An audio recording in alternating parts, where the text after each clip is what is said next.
खबर से आप सभी को रूबरू करवा देते हैं। दिग्गज कारोबारी रतन टाटा का निधन हो गया है।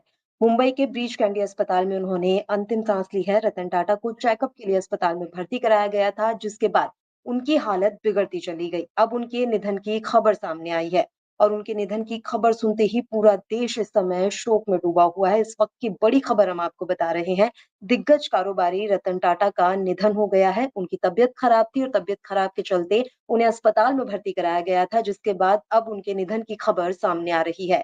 रतन टाटा के बारे में आपको बता दें कि उन्हें 21 साल की उम्र में 1991 में ऑटो से लेकर स्टील तक के कारोबार से वे जुड़ गए थे और उनका जो समूह यानी कि टाटा समूह था, उनका उन्हें चेयरमैन बनाया गया था। चेयरमैन बनने के बाद रतन टाटा ने टाटा ग्रुप को एक अलग ही ऊंचाइयों पर पहुंचाया था। उन्होंने 2012 तक इस समूह का नेतृत्व किया, जिसकी स्थापना उनके परदादा ने एक सदी पहले की थी।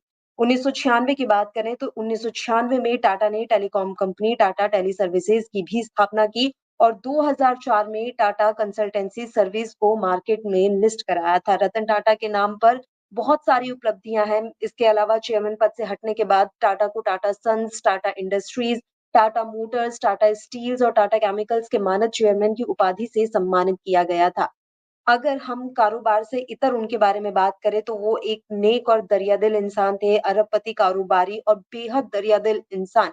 रतन टाटा 86 साल के हो गए थे और 86 साल की उम्र में उन्होंने अंतिम सांस ली। उनका जन्म 28 दिसंबर 1937 को हुआ था।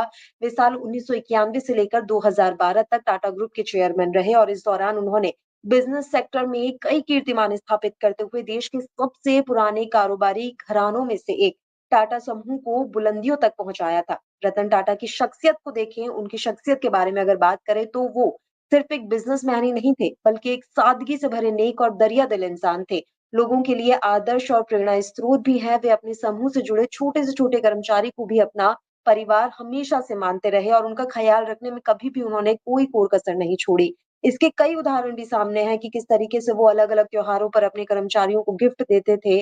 ना सिर्फ गिफ्ट, कईयों की मदद भी उन्होंने की। तो रतन टाटा एक दरियादिल इंसान थे और उनकी शख्सियत को हर कोई सलाम करता है।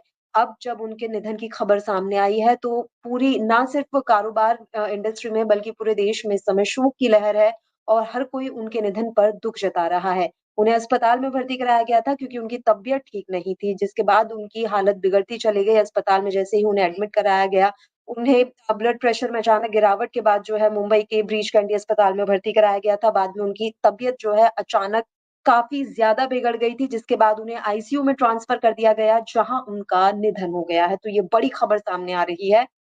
2 दिन पहले ही उन्होंने सोशल मीडिया पर एक पोस्ट भी किया था और जिसमें उन्होंने अपनी स्वास्थ्य संबंधी चिंताओं को महज़ एक अफ़वाह बता दिया था और ख़ारिज कर दिया था।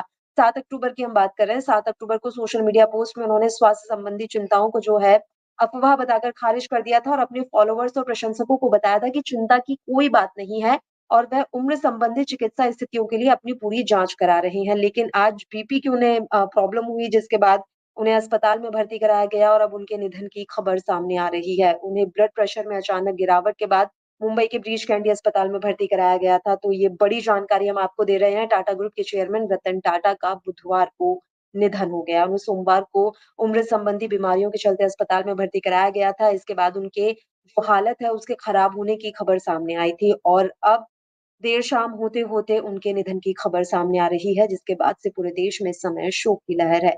रतन टाटा से जुड़ी और तमाम देश-विदेश की खबरें हम आप तक पहुँचाते रहेंगे। आप बने रहिए कड़क के साथ।